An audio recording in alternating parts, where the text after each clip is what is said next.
News. Point de presse sur la présentation de résultats d'études réalisées en 2020 par l'ONEF. C'était ce vendredi dans les locaux de l'Observatoire national de l'emploi et de la formation ONEF. Panel d'ouverture du Salon international de la fiction, des arts visuels et gaming et bientôt un magasin Watiba à Bamako. Le panel inaugural de ce salon a pour thème le digital fédérateur des industries créatives. Au Burkina Faso, le président Roch Marc Christian Kaboré indique que le drame d'Inata interpelle sur l'urgence d'améliorer leur capacité d'adaptation. C'était lors d'une adresse à la nation ce jeudi 25 novembre dans la soirée.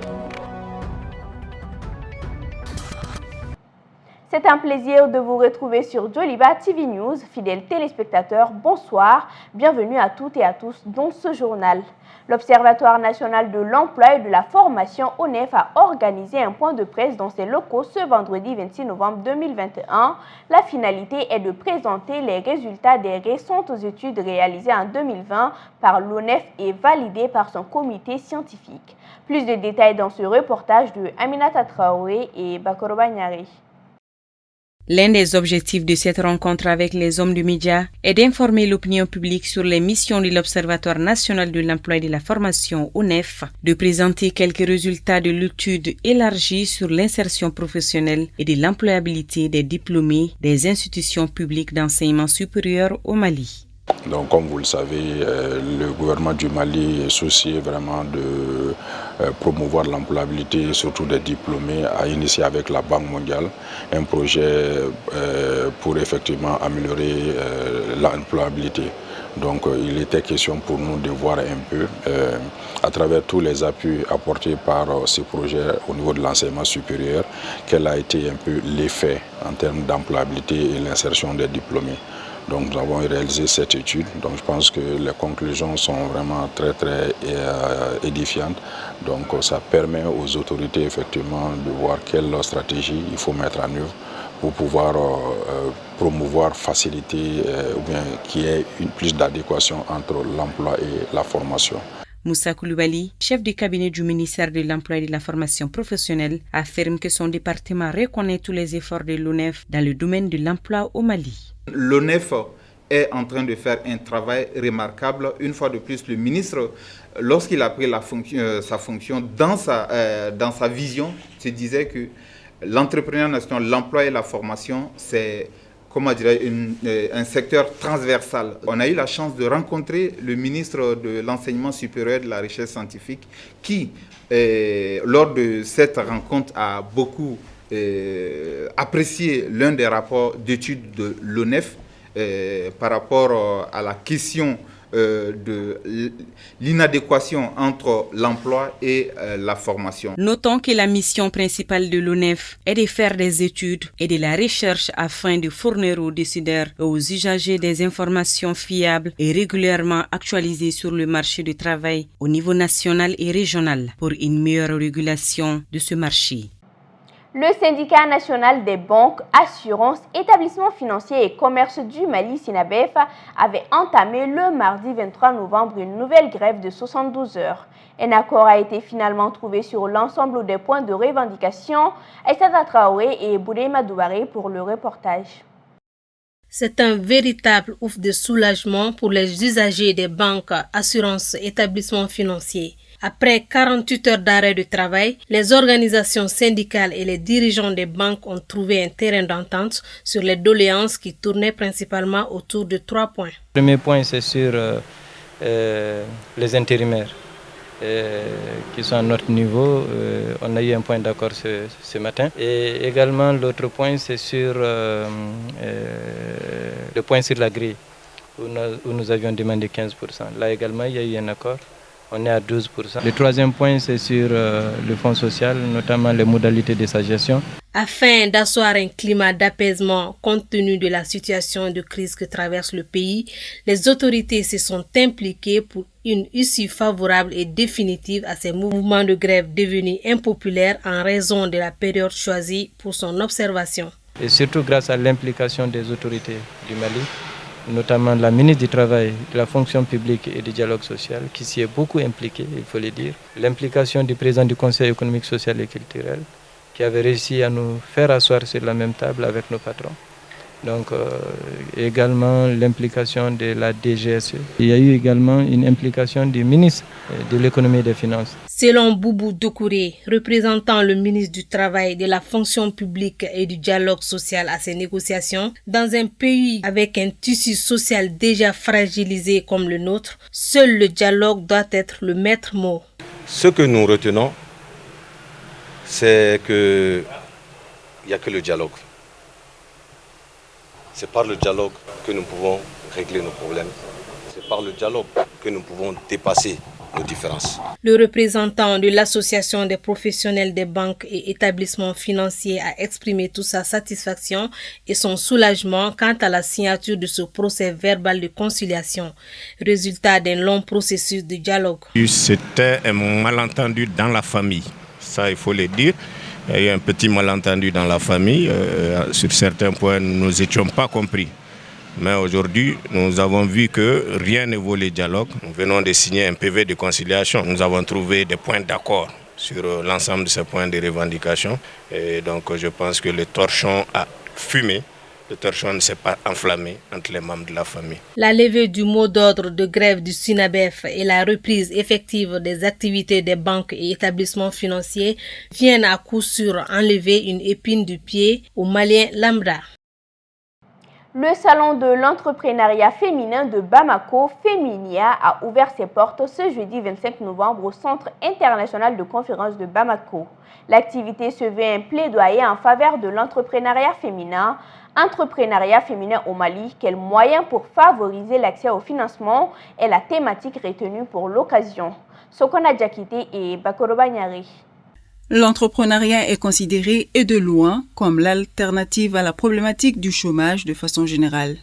La spécificité de Féminia est qu'il s'agit d'un salon dédié à l'entrepreneuriat des femmes. Pourquoi une telle initiative? Salon dédié à l'entrepreneuriat féminin parce que c'est un projet qui nous tient à cœur. Et depuis fort longtemps, ça fait la 3e édition maintenant que nous organisons ce salon. Et c'est pour aider les femmes entrepreneurs, que ce soit les femmes qui sont dans le formel ou dans l'informel. Elles n'ont pas de financement et elles ont des difficultés également à faire voir leur entreprise, c'est-à-dire leur visibilité. Pour demander des financements, elles ne savent pas exactement où aller et où demander d'aide ou encore de financement. Le salon prévoit au programme plusieurs activités dont des conférences panels, des formations, des masterclass, des rencontres d'affaires, des animations et des expositions. La valorisation de nos main-d'œuvre maliennes, voilà, parce que tous nos produits que nous présentons sont fabriqués par des Maliens. Et vraiment, c'est l'une des motivations qui explique notre présence. Nous avons les produits agroalimentaires. Là-bas, il y a la décoration. Ici, ça c'est l'artisanat, le textile. De l'autre côté, il y a les produits cosmétiques aussi. L'influence, ça fait venir. On souhaite. La marraine de l'événement, en plus d'exprimer sa satisfaction par rapport au choix de sa personne, souligne l'importance que représente l'entrepreneuriat féminin pour un pays. Donc c'est encore réitérer une fois de plus mes remerciements à l'équipe Féminia. À cette formidable équipe aussi les féliciter pour l'initiative. Parce qu'aujourd'hui, qui parle d'entrepreneuriat féminin, parle simplement du socle de notre développement socio-économique. Comme je l'ai dit tout à l'heure, on ne peut pas prétendre à notre développement économique en laissant en marge la moitié de notre population. Donc quand on parle d'entrepreneuriat féminin, au-delà même d'une question orientée sur les femmes, on parle du développement du pays, de la nation. Et je vais aller même au-delà, on parle même de la stabilité, de la sécurité, de la paix. De ce fait, il est donc crucial aussi bien au niveau de la volonté politique que des parties prenantes dont les femmes de s'engager afin de développer l'entrepreneuriat féminin, dira-t-elle. À titre de rappel, cette 3e édition de Féminia est placée sous le haut parrainage de Bakary Doumbia, ministre de l'Entrepreneuriat national, de l'Emploi et de la Formation professionnelle et se tiendra jusqu'au dimanche 28 novembre 2021 au CICB. Le thème retenu pour l'occasion est « Entrepreneuriat féminin au Mali, quels moyens pour favoriser l'accès au financement ?» D'un salon à un autre, nous parlons cette fois-ci du Salon international de la fiction, des arts visuels et gaming qui a ouvert ses portes ce vendredi 26 novembre. Le thème choisi pour le panel inaugural est le digital fédérateur des industries créatives. Une thématique bien développée par les panélistes. Aruna Saliakoune pour le reportage. Le digital est un secteur qui est devenu incontournable. Il contribue au développement de l'industrie créative. Une révolution dont plusieurs secteurs de la vie se servent. Tout passe par le digital, j'ai envie de dire. Les gens sont déjà passés dans le boom du digital. L'artiste peintre aujourd'hui se vend directement par Facebook, par Twitter. Le photographe se vend directement par ces plateformes-là. L'artiste musicien se vend directement sur ces plateformes. Les comédiens se vendent directement sur des plateformes digitalisées. Donc on est déjà en plein dans l'ère du numérique au Mali. Ouais, je dirais que le digital est très important au niveau des industries culturelles surtout et dans tous les domaines parce que ça a amené une révolution, une facilité de mieux exploiter en fait les œuvres et de mieux aussi exposer en fait nos savoir-faire. Pour l'avancement du digital, la sécurisation des différentes créations s'impose. Le Centre malien de promotion de la propriété industrielle s'occupe de cette tâche. La propriété industrielle et le digital sont effectivement deux domaines aujourd'hui qui se rejoignent parce que quand on parle de propriété industrielle, on parle de créativité, on parle d'inventivité humaine. Et c'est justement cette créativité et cette inventivité qu'il faut aujourd'hui protéger. Donc le CEMAPI s'associe à cet événement auprès des organisateurs pour justement sensibiliser nos créateurs sur l'importance de la protection de leurs œuvres. Pour promouvoir notre histoire et pour qu'elle puisse contribuer à l'éducation des enfants, le département de l'économie numérique encourage les professionnels du secteur à créer des contenus allant dans ce sens. Soutenir les initiatives de création de jeux vidéo visant à valoriser les grands faits marquants de l'histoire. Il s'agit de réaliser en partenariat public-privé des jeux vidéo inspirés des faits marquants de l'histoire de notre pays, tels que la bataille de Kirina, la pénétration française au Mali, l'aventure de Kankou Moussa, la résistance de Bambema et Tcheba, les propos d'El H. Omar, la résistance des jeunes de Gao face aux djihadistes, j'en passe.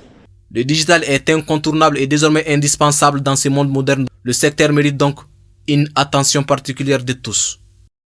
Toujours dans le cadre de ce salon international de la fiction, notre reporter Aouna Saliakouni a tendu son micro à deux panélistes de marque. Il s'agit de Badiri Dawala Diakité, franco-malien, fondateur du label Watib, et l'acteur sénégalais Mohamed Silla.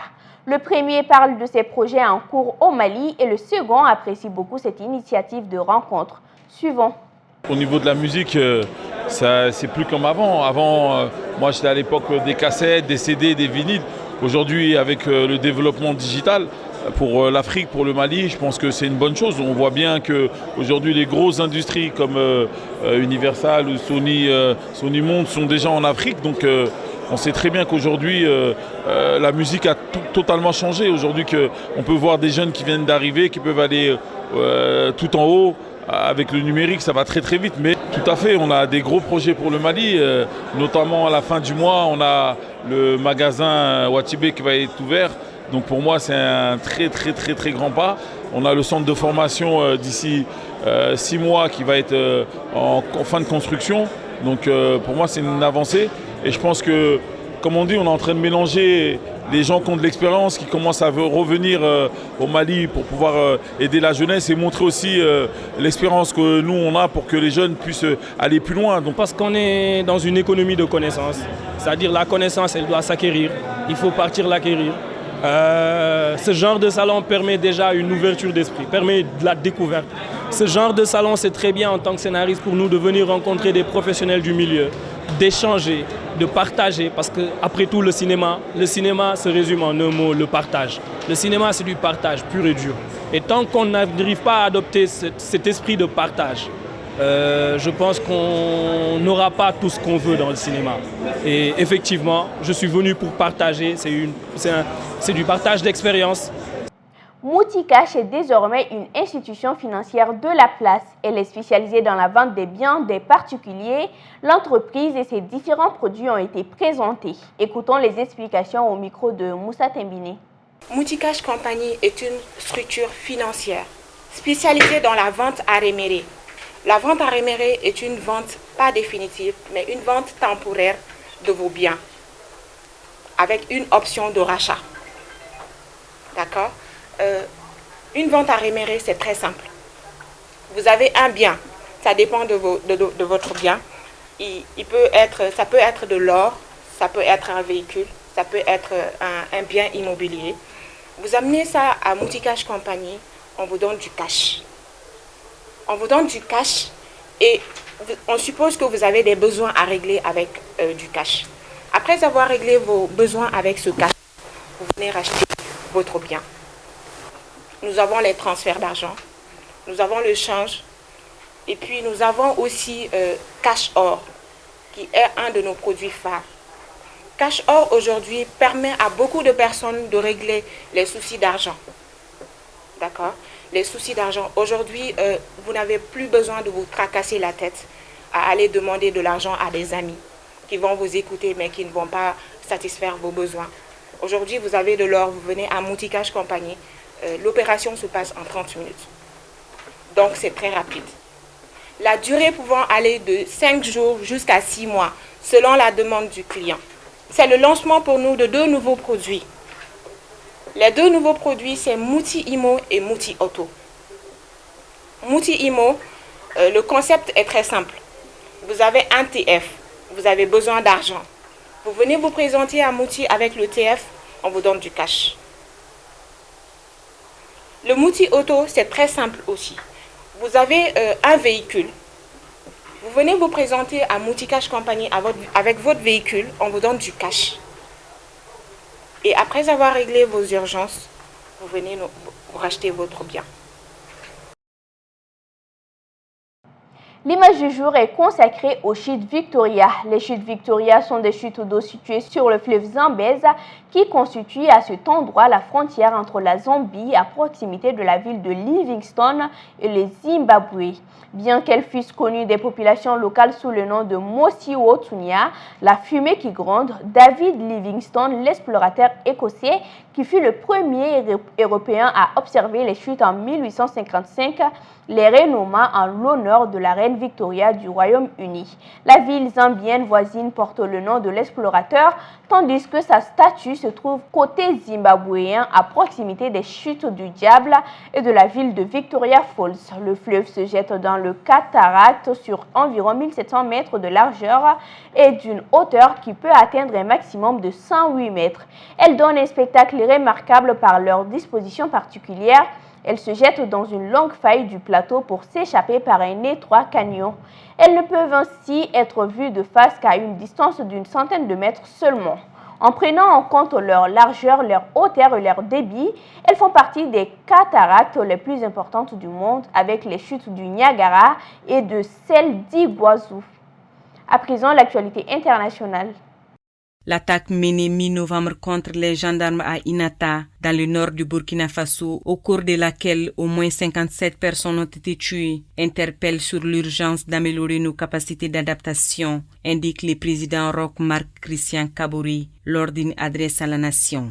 L'onde de choc consécutive au drame d'Inata, survenu le 14 novembre, et la multiplication des attaques contre les positions de nos forces de défense et de sécurité à Foubé et à Tiou nous interpellent tous sur l'urgence d'améliorer nos capacités d'adaptation à la situation. Nous devons mettre fin aux dysfonctionnements inacceptables qui sapent le moral de nos troupes combattantes et entravent leur efficacité dans la lutte contre les groupes armés terroristes. Autant nous devons faire corps avec nos forces de défense et de sécurité pour les soutenir et les encourager dans le combat héroïque qu'elles mènent, autant nous devons être intransigeants avec tous les éléments dont le comportement n'est pas acceptable. Nos soldats ne doivent pas être abandonnés à eux-mêmes du fait de la bureaucratie ou de négligences manifestement coupables. De l'enquête administrative que j'ai instruite sur Inata, qui sera achevée le mardi prochain, nous tirerons toutes les conséquences disciplinaires et engagerons les poursuites judiciaires appropriées. Il en sera désormais ainsi dans l'intérêt supérieur de la nation et pour le succès et la gloire de nos armes. Je lancerai dès la semaine prochaine, après concertation avec les autorités judiciaires et l'autorité supérieure de contrôle d'État et de lutte contre la corruption, une opération main propre pour vider tous les dossiers pendants de corruption et éclaircir toutes les affaires qui polluent le quotidien des Burkinabés épris de bonne gouvernance et de démocratie. L'attaque d'Inata perpétrée le 14 novembre par des groupes armés circulant en pick-up et moto est l'une des plus meurtrières contre les forces de sécurité depuis que le Burkina Faso est confronté aux actions djihadistes, qui ont fait environ 2000 morts et 1,4 million de déplacés depuis 2015. L'attaque des Foubé dans le nord-est le 21 novembre a fait 19 morts, dont 9 gendarmes, tandis que 3 militaires ont péri mercredi lors de celle contre le détachement militaire de Tiou, dans le nord du pays, selon des bilans officiels. Depuis plusieurs jours, le drame d'Inata a provoqué des marches dénonçant l'incapacité des autorités à faire face à la violence terroriste ou réclamant la démission du président Kaboré. D'autres manifestations sont prévues samedi sur l'ensemble du pays. Le président du Bélarus, Alexandre, promet aux migrants coincés à la frontière polonaise de les aider à gagner l'Europe, appelant l'Allemagne à accueillir au risque d'aggraver les tensions. Nous ferons tout pour exaucer vos souhaits. Ce n'est pas du populisme. Cela se passera comme je vous l'ai dit ici. Je vous promets, tout ce que moi et les autorités du Bélarus pouvaient faire, nous le ferons. Nous demanderons avec insistance aux États-Unis de vous aider. Ce n'est pas un gros fardeau.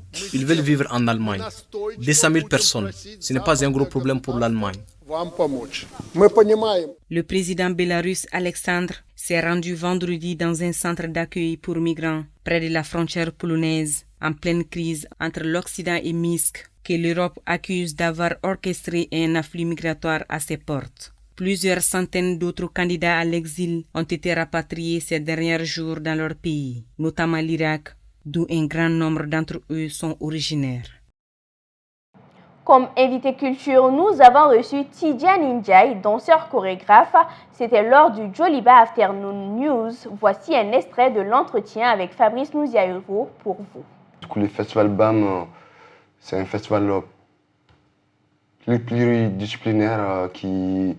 C'est vraiment autour de la danse. Et il y a la danse, il y a la performance, il y a des expositions, et puis il y a de l'art visuel, il y a de la vidéo aussi. Et BAM, ça veut dire Bamako. Bamako, quand on prend les 3 premiers mots de Bamako, c'est BAM, quoi. La première édition, nous l'avons faite à Bamako en 2018. Et moi, depuis 2011, quand j'ai découvert Sibi, cette ville historique, cette ville avec plein d'histoires, et du coup j'ai acheté des parcelles là-bas et puis j'ai commencé à construire. Et là, je me suis dit, bon, au lieu d'aller faire...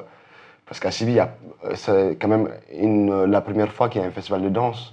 Et hier, c'était la première soir, il y a eu tellement de monde, il y a tellement de gens qui sont venus. Les activités phares de cette édition, il y a eu du coup, le programme PTP qui s'appelle le programme Plastique Toxique Partout. On parle des déchets, du recyclage, de l'environnement, que j'ai monté avec mon ami Davra Keita. Il y a aussi, dans ce cadre-là, il y a des artistes comme Eddie Ekete qui sont invités, moi-même, Nadia Begré. Et il y a aussi des sculptures géantes de Ibrahim Kébé. Il y a le spectacle de Serge Aimé, qui est un grand chorégraphe international burkinabé. Il y a aussi ma pièce Wax qui tourne dans la scène européenne. Et les projets, moi je suis un chorégraphe, je crée des pièces, je crée des spectacles. Et le prochain spectacle que je vais créer, c'est pour parler de le plastique encore, le décès plastique. Ce spectacle, les premières sont accueillies en décembre 2022 au théâtre de Grutli à Genève. Et en 2023, nous allons faire la 3e édition du festival BAM à Sibi et BAM BAM BAM en France. Ça sera la 2e édition. Le dernier mot, c'est que le festival il a commencé hier et ce soir, ça continue jusqu'au 5. Nous invitons tous à venir. Et ceux qui ne peuvent pas venir à Sibi, le jeudi prochain, 2 décembre, vous êtes tous les bienvenus à l'Institut français. Je vais danser mon solo, un solo. Je vais danser aussi avec une autre danseuse, chorégraphe, qui s'appelle Khadija Chemanta. Un mot de sport avant de clôturer cette édition dans le cadre de la 3e journée du championnat national Ligue Orange, jouée le mercredi 24 novembre 2021 au stade Modibo Keïta. L'Union sportive des forces armées et de sécurité USFAS a battu son homologue de l'Union sportive de Bougouba par le minimum 1-0. Compte rendu Amadou Tolo et Bouré Madouari. Cette rencontre entre l'USFAS et l'USBO a démarré timidement. Les deux équipes s'observent durant tout au long du premier quart d'heure, en jouant sur l'aspect physique tout en essayant de maîtriser l'entrejeu. Du coup, on assiste à un jeu décousu de la part de l'USFAS et surtout de son adversaire du jour, l'USBO.